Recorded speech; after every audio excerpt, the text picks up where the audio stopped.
মাত্র ৳৫,৫০০ য় dining table বানিয়ে খুবই কম বাজেটের মধ্যে কিভাবে এই সেটআপটা করেছি সেই ডিটেইলস নিয়ে থাকছে আজকের ভিডিও। এই সেই টেবিল যেটা আমি লোকাল কার্পেন্টার দিয়ে বানিয়েছি আর এটা বানাতে আমার কস্ট পড়েছে ৳৫,৫০০। নিচের যে ফ্রেম সেটা হচ্ছে লোহার আর সেটাকে আমি হোয়াইট কালার করেছি আর উপরের অংশটা ছিল বোর্ডের। আমার ডাইনিং স্পেসটা খুবই বেশি ছোট। এখানে জাস্ট আগে আমার ফিল্টার, কিচেন শেলফ, ফ্রিজ আর হচ্ছে আমার ওয়াশিং মেশিনটা ছিল। তো এই ছোট্ট জায়গায় আমি নরমাল যে কাঠের ডাইনিং টেবিল সেটা রাখার তো কোনো সুযোগই নেই।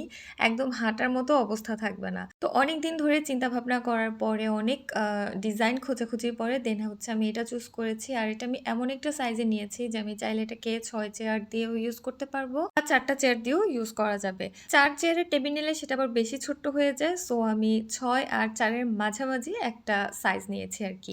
রিসেন্ট হচ্ছে কাঠের টেবিলগুলোর চেয়ে এই টাইপের টেবিলগুলো বেশি trendy. And to be honest last কয়েক মাস থেকে এই টাইপের টেবিলগুলো আমার কাছে খুবই ভালো লাগছিল। কারণ হচ্ছে আমরা যারা ভাড়া বাসায় থাকি, বারবার বাসা চেঞ্জ করা লাগে। ইভেন আমার তো এলাকাও চেঞ্জ করা লাগে। আমার জন্য এটা খুবই হ্যান্ডি। কারণ হচ্ছে অনেক বেশি স্পেস লাগে না আর দেখতেও ভালো লাগে। আর এই চেয়ারগুলো এখন খুবই ট্রেন্ডি। তো আমি আসলে খুব কালারফুল একটা ভাইব চাচ্ছিলাম। বাট ১ম এ অবশ্য আমি সাদাটা নিতে চেয়েছিলাম। পরে ভাবলাম যে আমার যেহেতু ছোট বাবু আছে, আমি সাদা একদমই ম্যানেজ করতে পারব না। দেন আমি ভাবি যে আ টেবিলটাকে হচ্ছে আমি একটু সাদার মধ্যে নেই আর হচ্ছে চেয়ারটা আমি একটু আ কালারফুল নেই। দেন আমার কাছে এই ইয়েলো কালারটা বেশি ভালো লেগেছে।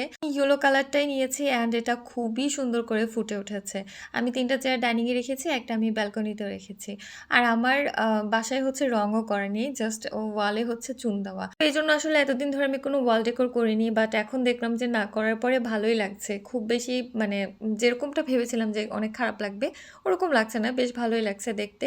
তো এই হচ্ছে আমার ফুল সেটআপ। আর আমার যে ক্যাবিনেটটা ছিল সেই ক্যাবিনেটের জায়গায় আমি আমার ফ্রিজ, তারপরে কিচেন শেলফটা রেখেছি আর ক্যাবিনেটটা আমি ডাইনিং এ নিয়ে এসেছি। আমরা যারা জব পারপাসে একদম গ্রামের দিকে থাকি, তো এখানে দেখা যায় কি বাসার ভেতরে সুন্দর থাকলে বাইরের পরিবেশ ভালো থাকে না। বাইরের পরিবেশ ভালো হলে বাসার ভিতরটা ভালো থাকে না।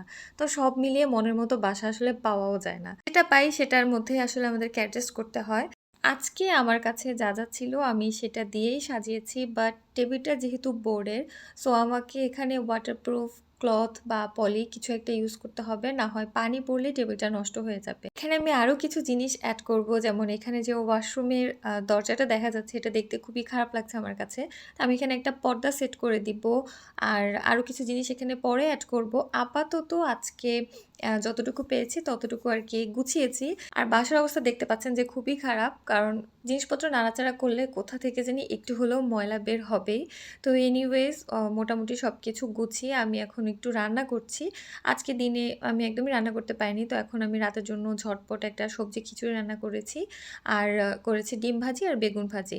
আর খিচুড়িতে আমি হচ্ছে কোনো শুকনা মরিচের গুঁড়াটা ইউজ করিনি। জাস্ট এমনি আস্ত ২ টা কাঁচামরিচ দিয়েছিলাম। কারণ এই খিচুড়িটাই আজকে বাবুকে খাওয়াবো। ওর জন্য আর আলাদা করে রান্না করিনি। এজন্য আমি লবণ, তারপরে তেল, মসলা সবকিছু একটু কম দিয়েছি। আর ঝাল আসলে তেমন একটা দেইনি। তাই ডিম ভাজিটা অনেক ঝাল করে করেছিলাম। আর শীতকালের ডিম ভাজি আমার বরাবরই অনেক বেশি পছন্দ।